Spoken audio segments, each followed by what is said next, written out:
حمد و صلات کے بعد اللہ کریم نے انسان کو جائز مال کمانے کی اجازت دی ہے۔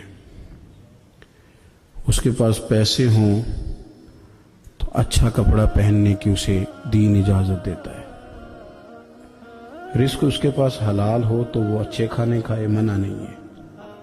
نکاح کرے، اس کے ہاں اولاد ہو، اپنا گھر بسائے، اپنے بچوں کے ساتھ وہ خوشی خوشی وقت گزارے، زندگی کی جتنی جائز آسانیاں ہیں وہ ساری حاصل کرے۔ لیکن دولت میں، اولاد میں، گھر بار میں اس طرح نہ الجھ جائے کہ اپنے رب سے غافل ہو جائے۔ انسان سے مجبوری میں کوئی کام ہو جائے تو وہ تو معاف ہوتا ہے، لیکن وہ کہے کہ میں بھول گیا تھا، میرا دھیان نہیں رہا تھا، مجھے یاد نہیں رہا تھا، تو یہ غفلت ہے۔ تو غافل اب جب آپ ہو جاتے ہیں تو پھر غفلت انسان کو روز بروز زیادہ غافل کرتی جاتی ہے۔ مال کماتے کماتے مقصد مال نہیں بنانا، دولت حاصل کرتے کرتے محبت دولت کی نہیں دل میں پیدا کرنا۔ بال بچے، گھر بار، مکان، اس کے پیچھے بھاگتے بھاگتے ایسا نہ ہو کہ پلٹ کر دیکھیں تو ہمارا بہت سا روحانی، فکری اور ذہنی نقصان ہو چکا ہو۔ بہت سارے لوگ ہم میں سے ایسے ہیں جو الحمدللہ مقصود نہیں دولت کو بناتے، جن کا مقصود رزق حلال ضرور ہے لیکن وہ اس کو اپنے ذہن پہ سوار نہیں کرتے، صرف دولت کی ہو کے زندہ نہیں ہے، وہ اللہ کے بندے بن کے زندہ ہیں، رسول اللہ صلی اللہ علیہ وسلم کے غلام بن کے فخر محسوس کرتے ہیں۔ دولت کی طرف جتنی زیادہ ہماری توجہ ہو گئی ہے اور مال کی جانب جتنا زیادہ ہمارا ذہن ہو گیا، سارے رشتے مال میں تلنے لگ گئے، ہر چیز کو اسی عینک سے دیکھا جانے لگا ہے۔ اللہ تعالیٰ نے قرآن مجید میں ارشاد فرمایا کہ یا ایھا الذین آمنوا لا تلہکم اموالکم ولا اولادکم عن ذکر اللہ، اے ایمان والو، تمہارا مال اور تمہاری اولاد تمہیں اللہ کے ذکر سے کہیں غافل نہ کر دے۔ اولاد بھی تمہاری ہے، مال بھی تمہارا ہی ہے، رہے گا بھی تمہارے پاس، لیکن اس کی موجودگی میں غافل نہ ہو جانا، غافلوں جیسی زندگی نہ بتانا۔ جو لوگ سڑک کو منزل بنا لیتے ہیں وہ رستے میں رہ جاتے ہیں۔ سڑک جو ہوتی ہے وہ راستہ ہوتی ہے، منزل نہیں ہوتی۔ یہ جو رزق ہے، دولت ہے، مال ہے، اولاد ہے، یہ تو سارا رستہ ہے اللہ کی طرف جانے کا، کہ تھوڑا سا رزق حلال کمائیں، کمر سیدھی ہو جائے اور پھر ہم اپنے رب کریم کی عبادت کریں۔ ہم رزق حلال کمائیں تاکہ ہم ہاتھ پھیلانے سے بچیں اور ہم اللہ کے بندوں کی ضروریات کا خیال کریں، دین کے کاموں میں اپنے آپ کو مشغول کریں، کچھ نہ کچھ اپنا حصہ پیش کریں۔ یہ مقصود تھا، یہ منزل نہیں، یہ تو صرف ایک رستہ تھا۔ ہم نے اب کیا کیا ہے کہ یہی چیز ہماری منزل بن کے رہ گئی ہے۔ رات پیسے گننا، سویرے اٹھ کے پھر گننا شروع کر دینا، پیسوں میں رشتوں کو تولنا، پیسے کے ساتھ ہی اپنے آپ کو ہر وقت لگائے رکھنا، الجھ کے رہ گئے ہیں لوگ، الجھ کے، اور پھر کوئی بندہ جیت نہیں رہا۔ ہمارے دادا بھی یہی کہتے تھے کہ کچھ پیسے کمانے ہیں تاکہ بچے پال لوں، یہ کہتے کہتے چلے گئے۔ ہمارے ابا بھی یہی کہتے تھے، پھر اس کے بعد ہم نے بھی یہی بولی بولنی شروع کر دی ہے، تو جیتا تو کوئی بھی نہیں، جیتا تو کوئی بھی نہیں۔ مال کو ضرور حاصل کریں۔ حضرت بہاءالحق نقشبند بخاری رحمۃ اللہ علیہ فرماتے ہیں، میں نے نا مینا کے میدان میں ایک نوجوان دیکھا جو لاکھوں کا کاروبار کر رہا تھا، لاکھوں کا، دیناروں کا کاروبار کرتا تھا، سونے چاندی ہیرے جواہرات کا کام کرتا تھا، لیکن فرماتے میں نے اس کے دل پہ نظر ڈالی، لاکھوں کا کام کرتا تھا پر اس کا دل ایک منٹ کے لیے بھی اپنے رب کی یاد سے غافل نہیں تھا۔ ہر وقت اس کا دل اپنے مالک کی یاد میں مصروف تھا، ہر وقت۔ ارشاد فرماتے ہیں کہ میرا شروع میں اس کے بارے میں گمان یہ تھا کہ دیکھو یہ شخص کیا کر رہا ہے، پیسہ کما رہا ہے، دولت کے چکر میں پڑا ہوا ہے۔ فرماتے ہیں کہ پھر میں نے ایک اور منظر دیکھا، ایک اور رنگ میں نے دیکھا کہ وہ کما رہا تھا اور پھر اختتام حج پہ میں نے دیکھا کہ جو کمایا تھا سارا اللہ کے بندوں پہ خرچ کر رہا تھا. آپ اور میں ہم نے دیکھنا صرف یہ ہے کہ کہیں ایسا تو نہیں ہے کہ دولت میں الجھ گئے.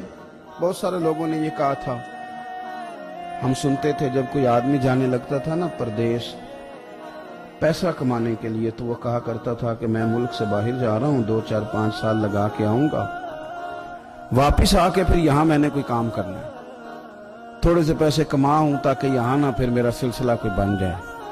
وہ 3 سال لگانے گئے تھے پر 30 گزر گئے ہیں، لوٹ کے واپس کوئی نہیں آیا.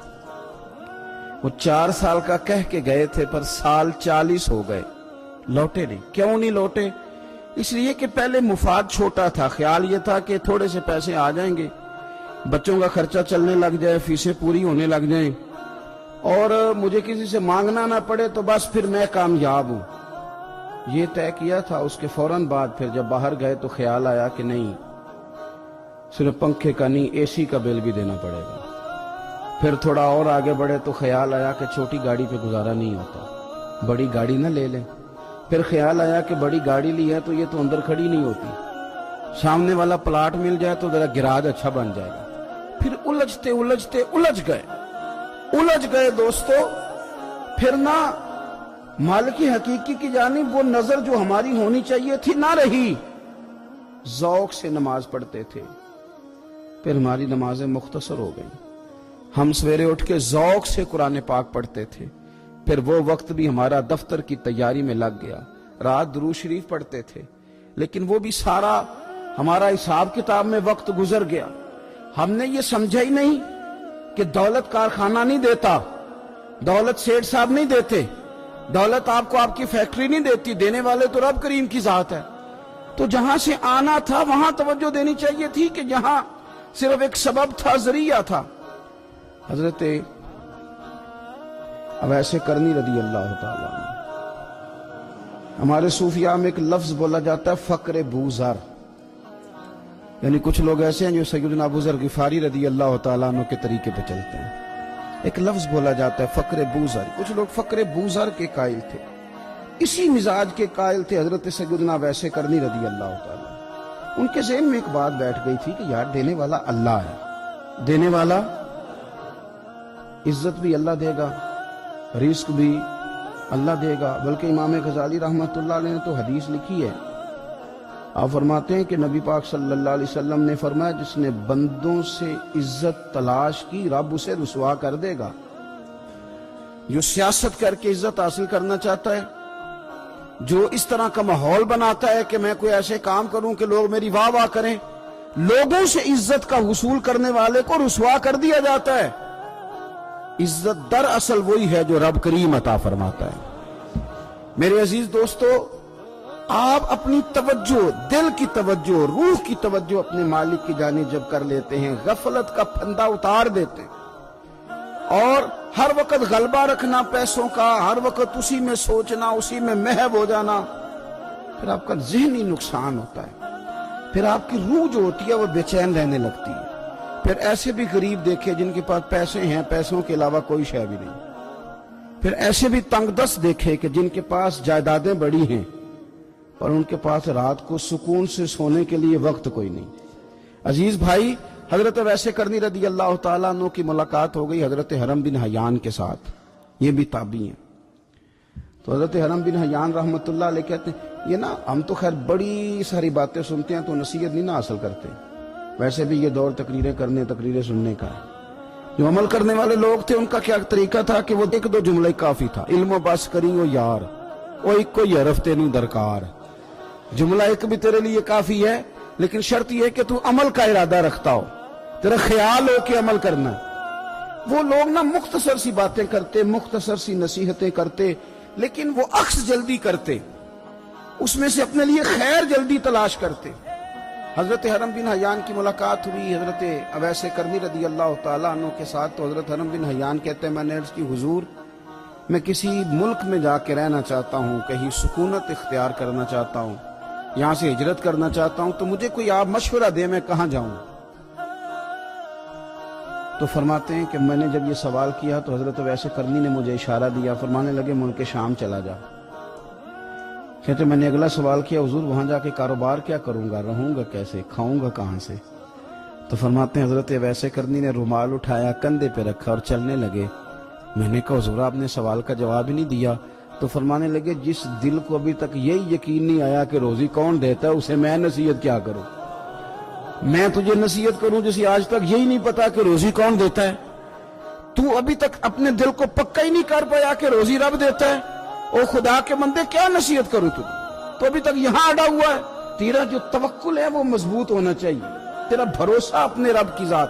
تو غافل ہو گیا اللہ سے، تو نے اسباب پر بھروسہ سارا کرنا شروع کر دیا۔ اسباب اختیار کیے جاتے ہیں، بھروسہ رب کریم پہ کیا جاتا ہے۔ ہماری جو غفلت ہے نا وہ بھلا کیوں ہوئی ہے؟ اس لیے ہوئی ہے کہ پیسے کسی کو بھی برے نہیں لگتے، پتہ نہیں ان میں کیا کشش ہے۔ یہ نہ آپ کسی جگہ بھی ان کا نام لے لیتے ہیں، یہ کسی جگہ بھی آ جاتے ہیں تو یہ برے لگتے ہی نہیں۔ یہ جناب بڑی بڑی فقیری کا دعویٰ کرنے والے اور لوگوں کو طریقت اور تصوف کا درس دینے والے، ان کو بھی اچھے لگتے ہیں۔ یہ تو جناب جو لوگوں کو کہہ رہے ہیں فقیر ہو جاؤ فقیر ہو جاؤ، وہ خود امیر ہوتے جا رہے ہیں۔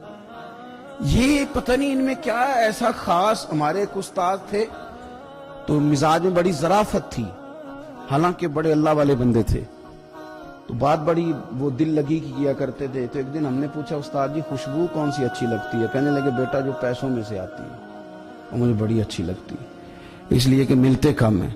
ہمارا نا جب اس طرح کا ذوق بن جاتا ہے نا، آپ مزاج بنا لیتے ہیں پیسوں کا۔ لوگ سمجھتے ہیں کہ غریبی کا ڈر شاید زیادہ ڈر ہے، لیکن کبھی آپ دروازہ رسول پہ جائیں نا تو حضور نے تو کوئی اور ڈر بیان کیا۔ حضرت ابو عبیدہ بن جراح رضی اللہ تعالیٰ عنہ بحرین سے نا مال لے کے آئے بہت سارا، حضور نے بھیجا، جزیہ لینے گئے، یا مال غنیمت کا کچھ مال تھا، آپ لے کے مسجد میں آئے تو لوگوں کو پتہ چل گیا کہ آج مال آیا ہے۔ اب سب کو حصہ ملتا تھا، اس میں سے بدریوں کو زیادہ ملتا تھا، باقی لوگوں کو بھی ملتا تھا۔ تو فجر کی نماز کے بعد لوگ گھروں کو جایا کرتے تھے، لیکن آج پتہ چلا نا مال آیا ہے۔ تو یہ سیاستہ میں حدیث موجود ہے، سب لوگ مسجد میں بیٹھے رہے۔ حضور علیہ السلام نے فرمایا تمہیں پتہ چل گیا مال آیا ہے؟ عرض کی حضور ہاں۔ فرمایا تمہیں بانٹنے لگے ہیں، دینے لگے ہیں۔ ہم نا غریبی سے ڈرتے ہیں، ہم اپنے بچوں کے لیے دعا کرتے ہیں ان پہ غربت نہ آئے، ہم اپنے بہن بھائیوں کے لیے دعا کرتے ہیں ان پہ غربت نہ آئے، کرنی چاہیے۔ لیکن ذرا اس حدیث کے مفہوم کو بھی دیکھیے گا۔ نبی پاک صلی اللہ تعالی علیہ وآلہ وسلم نے فرمایا تمہیں دینے لگے ہیں، مال آ گیا ہے، لیکن میرے قریب نے اپنی امت کے لیے جس چیز کا ڈر محسوس کیا وہ کیا ہے؟ حضور کے دل میں کس چیز کا خدشہ تھا وہ کیا ہے بیان کیا۔ حضور فرمانے لگے لوگو مجھے تم پر غربت کا ڈر نہیں، یہ ڈر نہیں کہ تم غریب ہو جاؤ گے، بلکہ مجھے تو ڈر ہے کہ تم پر دولت پھیلا دی جائے گی، تم زیادہ مالدار ہو جاؤ گے۔ خوف غریبی کا نہیں، خوف تمہارے مال کا ہے۔ اور حضور فرماتے ہیں کہ پھر تم انہی باتوں میں مبتلا ہو جاؤ گے جن میں پرانی امتیں مبتلا ہوئی تھی، اور جب وہ اللہ کی نافرمانی میں مبتلا ہوئی تھی تو پھر وہ ہلاک کر دی گئی تھی۔ مجھے ڈر ہے، مجھے ڈر ہے۔ ہاں جہاں دولت آتی ہے وہاں سستی بھی آتی ہے، جہاں دولت آتی ہے وہاں معاذ اللہ عیاشی بھی آتی ہے، جہاں دولت زیادہ آ جاتی ہے وہاں پھر لوگ ہر چیز کو دولت میں تولنے لگتے ہیں۔ جہاں دولت زیادہ آتی ہے میرے بھائی، پھر لوگ سمجھتے ہیں کہ ہر چیز میں خرید لوں گا، پھر لوگوں کے ذہنوں کے اندر اس طرح کا فطور آتا ہے۔ حضور نے فرمایا مجھے ڈر ہے تمہارے دولت مند ہونے کا، ڈر ہے دولت مند ہونے کا۔ یارو اپنے پیسوں سے ڈرا کرو، اپنی جائیدادوں سے ڈرا کرو، اپنے مال سے ڈرا کرو۔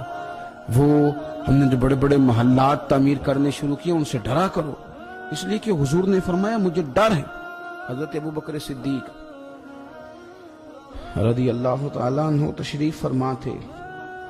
ہمارے نا بچے بہت زیادہ آسانی مانگتے ہیں۔ اقبال نے کہا لہو مجھ کو رلاتی ہے جوانوں کی تن آسانی۔ جب میں جوانوں کا مزاج دیکھتا ہوں نا کہ اتنے آرام پسند ہو گئے ہیں تو پھر میری آنکھوں سے لہو بہتا ہے۔ لہو مجھ کو رلاتی ہے جوانوں کی تن آسانی۔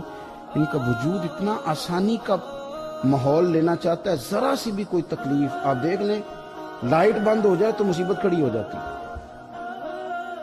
کسی جگہ چند منٹ کے لیے آدھے گھنٹے کے لیے ٹریفک بند ہو جائے تو مثلاً کیا ہو جائے گا، لیکن یہ کہ طبیعتوں میں تلخی، اور جب وہ گاڑیاں آہستہ آہستہ چلتی ہیں تو ایک دوسرے سے آگے بڑھنے کی وہ شدت، وہ ہمارے مزاج میں ایک دوسرے کے بارے میں دل میں بڑے بڑے جملے، کیوں؟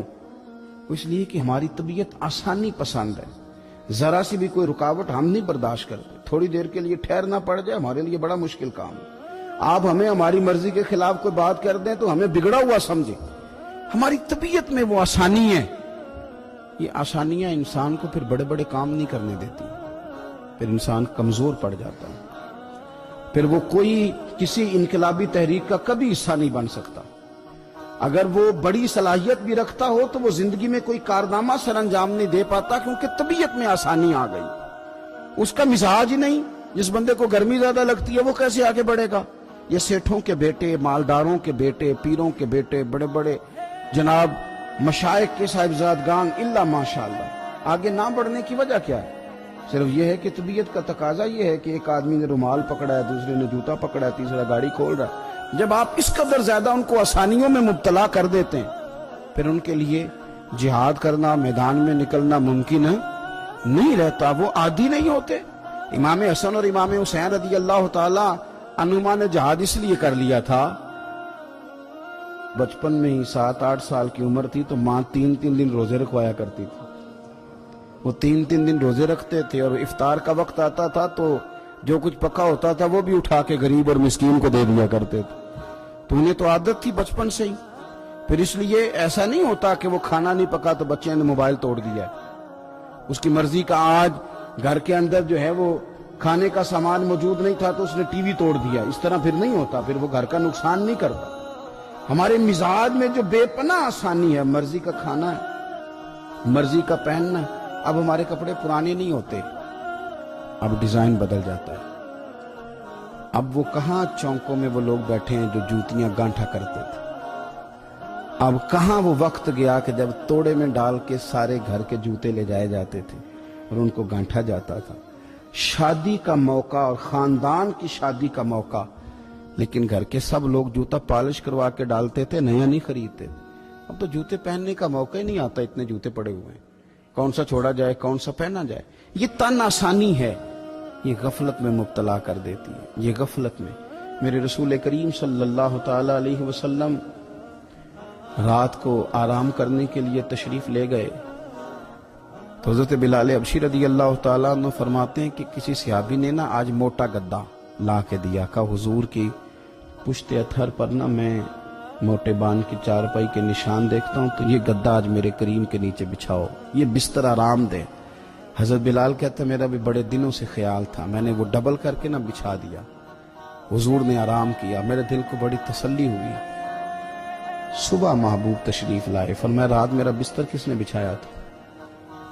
عرض کی حضور میں نے بچھایا تھا۔ فرمایا اٹھا لو، آج کے بعد نہ بچھانا، مجھے تو نیند بڑی گہری آئی ہے، میرے کئی نفل رہ گئے۔ فرمایا میں تمہاری دنیا کے اندر آرام کرنے نہیں آیا، میں تو مسافر ہوں، اپنا وقت بتانے کے لیے آیا ہوں، تم نے یہ میرے لیے نیچے اتنا آرام دہ بستر کیوں بچھا دیا؟ حضور سید عالم صلی اللہ علیہ وسلم کے کمر پر موٹے بان کی چارپائی کے نشان دے کر حضرت عمر جیسا بندہ رو پڑا جو مزاجن سخت مزاج ہے، اور عرض کی حضور یہ آپ کی کیا کیفیت ہے؟ کیسر و کسرا اللہ کے دشمن اتنی آسانیوں میں اور آپ اس حال میں؟ حضور نے فرمایا عمر تم یہ پسند نہیں کرتے کہ دنیا میں تھوڑی سی مشکل برداشت کریں اور آخرت کی ساری عزتیں اللہ ہمیں ہی عطا فرمائے؟ فرمایا میں کوئی تمہاری دنیا سے کچھ حاصل کرنے نہیں آیا۔ میرے عزیز یہ نا تن آسانی سے تھوڑا بچے۔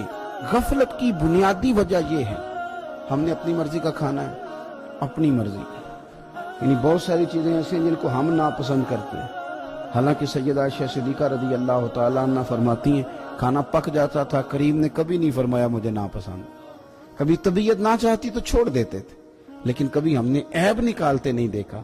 بھائی تن آسانی ہمیں غافل کر رہی ہے، ہم سوتے ہی اس بستر میں جو سویرے آنکھ کھلنے نہیں دیتا، ہم نے اوڑھ ہی وہ والے بستر لیے ہیں، ہم نے کمرے اس طرح بند کیے ہیں کہ وہاں تو ہوا مشکل سے آتی، تو آواز کسی کی کیسے آئے گی؟ دادا آوازیں دیتے رہے فجر کا وقت ہو گیا، والد کہتے رہے مؤذن نے روز اذان پڑھی، پر چونکہ ہم نے کمرہ ہی بڑا آرام دہ بنایا تھا، ہم نے قریب کوئی چیز آنے ہی نہیں دی۔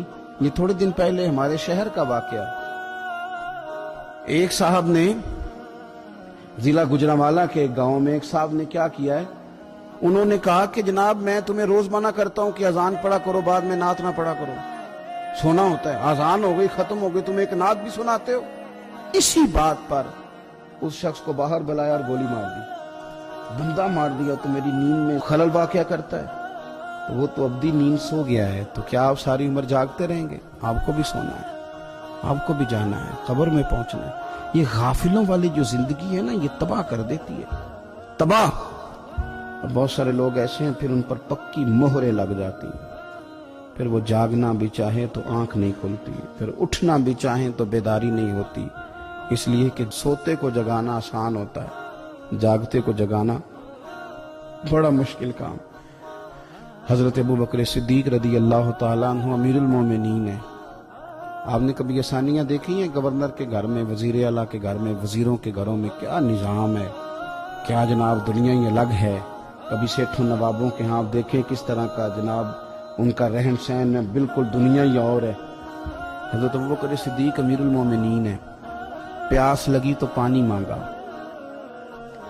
لوگوں نے شہد ملا کے پانی پیش کیا، پانی منہ کے قریب گیا تو جناب صدیق اکبر کے بغیر کسی اختیار کے چھم چھم آنسو بہے، اتنا روئے کہ لوگ کہتے ہمیں پتہ کوئی نہیں تھا بات کیا ہے، پر ابو بکر کا رونا دیکھ کے ہمارا بھی رونا نکل گیا، پتہ نہیں تھا ہوا کیا ہے، کس وجہ سے رو رہے ہیں یہ نہیں پتا تھا، ان کو روتے دیکھا تو ہم بھی رو پڑے۔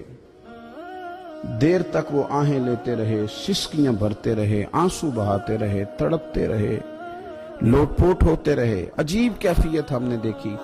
بڑی دیر کے بعد وہ سنبھلے، عرض کی امیر المومنین ہمیں بھی بتلائیے، اتنے آنسو۔ جناب صدیق اکبر رضی اللہ تعالیٰ عنہ فرمانے لگے میں ایک دن حضور کی بارگاہ میں حاضر تھا، تو نبی کریم علیہ السلام کسی چیز کو فرما رہے تھے، ہٹ جا مجھ سے، دور ہو جا مجھ سے، دور ہو جا مجھ سے، دور ہو جا۔ تو فرماتے ہیں میں نے بعد میں عرض کی حضور آپ کس چیز کو ہٹا رہے تھے؟ تو حضور فرمانے لگے میرے پاس دنیا آئی تھی، تو میں نے اسے کہا تو مجھ سے دور ہو جا، میرے قریب نہ، دور ہو جا۔ تو حضور فرماتے ہیں وہ مجھ سے چلی گئی، پر جاتی دفعہ کہہ گئی ہے کہ حضور آپ نے تو مجھے اپنے سے دور کر دیا، پر آپ کے بعد والے مجھ سے بچ نہیں سکیں گے، وہ مجھے قبول کر لیں گے، وہ مجھے بڑی بڑی سیف الماریوں میں جگہ دیں گے، وہ تجوریوں میں بھر لیں گے، وہ مجھے رکھ لیں گے، پسند کر لیں گے۔ حضور نے فرمایا تو ہٹ جا۔ حضرت صدیق اکبر فرمانے لگے میں پانی مانگتا ہوں، مجھے شہد دیتے ہو، مجھے دنیا دار نہ کر دینا، مجھے اس آسانی میں مبتلا نہ کر دینا، مجھے ڈر لگتا ہے ان لوگوں میں نہ ہو جاؤں جن پر دنیا پھیلا دی گئی، پھر وہ اللہ کے ذکر سے غافل ہو گئے۔ بھائی کتنے دکھ کی بات ہے کہ کچھ لوگوں نے پچھلے رمضان شریف کو قرآن مجید کھولا تھا، یعنی ایک مہینے میں بھی ایک قرآن شریف ہم ختم نہیں کر پاتے۔ کیا ہم روز فون نہیں سنتے؟ کیا ہمارے پاس جو SMS آتے ہیں ان کے جواب نہیں دیتے؟ کیا ہم اپنی مرضی سے اپنی طبیعت کے مطابق نیند پوری نہیں کرتے؟ کیا ہفتے میں 1-2 دفعہ ہم باہر سے جا کے کھانا کھانے کا پلان نہیں کرتے؟ سارے کام ہم کر رہے ہیں، ٹائم نکل رہا ہے، دوستوں کے ساتھ ملاقاتیں ہو رہی ہیں، خوش گپیاں جاری، تو کیا وجہ ہے قرآن پاک ہمارا مہینے میں 1 دفعہ ختم کیوں نہیں ہوتا؟ درود پاک کی مجالس ہم قائم کیوں نہیں کرتے؟ ہم کیوں نہیں اپنے آپ کو تھوڑا سا وقت دیتے؟ کیوں نہیں ہم اپنی روحانی زندگی کو آباد کرنے کے لیے تھوڑا سا آگے بڑھتے؟ کیوں نہیں وظائف پابندی سے پڑھتے؟ کیوں فجر سے تھوڑا پہلے ہماری آنکھ نہیں کھلتی؟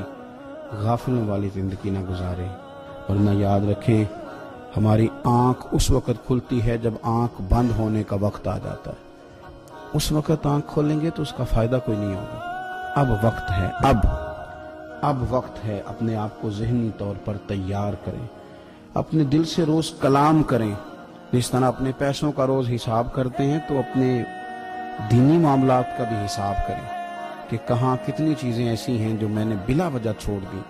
غافلوں والا وقت نہ گزاریں۔ ایک لمحہ جو زندگی میں غفلت میں گزرتا ہے نا، غفلت میں بڑا خوفناک ہو جاتا ہے۔ اور یہ بھی یاد رکھنا لمحے غافل ہوتے ہیں پر صدیوں کو سزا بھگتنی پڑتی ہے۔ لمحوں نے خطا کی تھی، صدیوں نے سزا پائی۔ کئی دفعہ ایک لمحے کے لیے بندہ غافل ہوتا ہے، اور حضرت شیخ باہو نے تو کہا تھا کہ جو دم غافل سو دم کافر۔ سانو تے مرشد ہو پڑھایا، ہمیں تو ہمارے بڑوں نے یہ بتایا کہ غافل نہ ہونا، جو غافل ہوتے ہیں وہ ایک دن کافر ہو جاتے ہیں۔ اپنے آپ کو تھوڑا سا لگائیں، تھوڑی سی ہمت کریں۔ اسلام تو ہمیں تازہ ہی بڑا کرتا ہے، کہتا ہے تیری آنکھ کھلی ہے نا تو ذرا وضو تو کر اٹھ کے، کیوں؟ تاکہ تیری غفلت ختم ہو۔ فجر کی نماز پڑھی تھی، ناشتہ کیا تھا، کام کار پہ گئے تھے، بس لگا تھا کام سے دل لگنے تو زور کی اذان ہو گئی، کہا تو واپس آ جا، غافل نہ ہو جانا، آ جا تھوڑی نماز پڑھ جا۔ تو پھر یہ آیا تھا، نماز اس نے پڑھی تھی، اب یہ واپس گیا تھا تو شام ہونے لگی تھی۔ شام ہوتے ذرا بندے کا وجود تھکنے لگتا ہے، تو طبیعت اس کی تھکنے لگی تو اسے کہا نہیں نہیں، کہیں تجھے تیرا وجود ذہن غافل نہ کر دے، آ جا عصر بھی پڑھ جا کے۔ تو یہ واپس گیا تھا کہ وہ پھر غلبہ ہونے لگا تھا اس پر، تو اسے کہا کہ نہیں، دن جا رہا ہے، رات آ رہی ہے، اس کے بیچ بھی نماز پڑھ تاکہ دن رات تیری عبادت کے گواہ ہو جائیں، آ جا۔ پھر یہ سونے لگا تو اسے کہا ایسے ہی نہ سو جانا، تو عشاء پڑھ کے سو، کیا ملے گا؟ تو مدینے والے محبوب فرماتے ہیں عشاء جماعت کے ساتھ پڑھ، فجر اٹھ کے جماعت کے ساتھ پڑھنا، رب ساری رات عبادت کرنے کا ثواب عطا کر دے، ساری رات عبادت کا ثواب دے دے۔ تو ہم نے یہ کرنا ہے کہ ہم نے نہ اپنے آپ کو تازہ رکھنا ہے، ہم نے اپنے آپ کو تازہ۔ ہمارے نا بزرگ اس طرح کرتے تھے کہ یہ ایز اے اسپیشل جاتے تھے، یہ جو ہم انعقاد کرتے ہیں نا اجتماعات کا، ہمارے بزرگوں نے ہمیں طریقہ دیا ہے کہ نصیحت لو۔ یہ جو نصیحت ہوتی ہے یہ نفع دیتی ہے، آپ کے کانوں سے بات ٹکراتی ہے تو دل میں ایک دفعہ جاتی ضرور ہے، یہ مزاج ہوتا ہے۔ ہمارے بزرگ نہ چل کے جاتے تھے، چل کے جاتے تھے، اور جا کہتے تھے کوئی نصیحت ایک ہو جائے، چل کے جایا کرتے تھے تو نصیحت ہو جاتی تھی۔ حضرت داؤد طائی رحمۃ اللہ تعالیٰ علیہ ارشاد فرماتے ہیں کہ ہارون رشید بادشاہ آیا، کئی جگہوں سے ہو کے میرے پاس آیا، تو میرے ساتھ ہاتھ میں لایا، سلام لی تو بھی ہاتھ پکڑے ہوئے تھے، تو کہنے لگا حضور کو نصیحت کر دیں۔ تو میں نے کہا نصیحت کیا کرنی ہے، تیرے ہاتھ بڑے نرم و نازک ہیں، دیکھنا کہیں جہنم میں جل نہ جائیں۔ کہتے ہیں وہ نصیحت میں نے کی تھی، لیکن جب وہ میری نصیحت سن کے رویا نا تو اس کے رونے سے میں نے بھی رونا شروع کر دیا۔ تو میں نے اسے کہا نصیحت میں نے تجھے کی تھی، لیکن دیکھ اس نے میرے دل پہ کتنا اثر کیا ہے۔ نصیحت ہمیشہ یہ بھی غفلت سے جگائے گی۔ کوشش کریں کوئی بات سیکھیں، کسی سے کچھ سنیں، کوئی خیر کا جملہ لیں، تاکہ دل جو ہے نا وہ مردہ۔ حضرت سیدی سکتی رحمۃ اللہ علیہ درخت کے نیچے بیٹھے تھے، تو درخت سے کہنے لگے کئی دن ہو گئے ہیں کوئی نصیحت نہیں کسی نے کی، تو چل تو ہی کر دے کوئی، میرا دل سخت ہو گیا ہے۔ تو اللہ نے درخت کو زبان دی، وہ بولنے لگا، کہنے لگا میری طرح کے بن جائیں، خود دھوپ میں جلتا ہوں، لوگوں کو چھاؤں دیتا ہوں، لوگ روڑے مارتے ہیں اور میں انہیں پھل دیتا ہوں۔ تو حضرت فرمانے لگے تیری بات نے میرے اوپر بڑا اثر کیا، ایک سوال نہ پوچھ لوں؟ کہنے لگا پوچھ لیں۔ تو فرمانے لگے تو اتنا ہی اچھا ہے تو تیرا انجام کیوں نہیں اچھا؟ جب تو خشک ہو جاتا ہے تجھے جلا ہی دیا جاتا ہے۔ اصل تو یہ نا کہ انجام بندے کا ٹھیک ہو، آخرت اس کا انجام ٹھیک ہو، تجھے جلا دیا جاتا ہے۔ تو کہتے ہیں درخت کہنے لگا حضور آپ نے تو مجھے کہا تھا نصیحت کرنے کا، اب آپ نے مجھے شروع کر دی ہے، اور میری نبض پہ آپ نے ہاتھ رکھ لیا ہے، بڑا اچھا کیا مجھے آپ نصیحت کر رہے ہیں۔ کہنے لگا حضور میرے اندر بڑی خوبیاں ہیں پر ایک خامی ہے، جس وجہ سے میرا انجام ٹھیک نہیں ہوتا، میرے پاس استقامت کوئی نہیں، جدھر کی ہوا ہوتی ہے میں بھی ادھر کا ہی ہو جاتا ہوں۔ اگر کہیں استقامت ہوتی تو پھر میرا یہ انجام نہ ہوتا۔ استقامت اختیار کریں زندگی کے اندر، استقامت جو ہے وہ انسان کا انجام ٹھیک کرتی۔ اللہ کے حضور دعا ہے مالک کریم ہماری حاضری کو قبول فرمائے، ہمارے حال پہ رحم فرمائے۔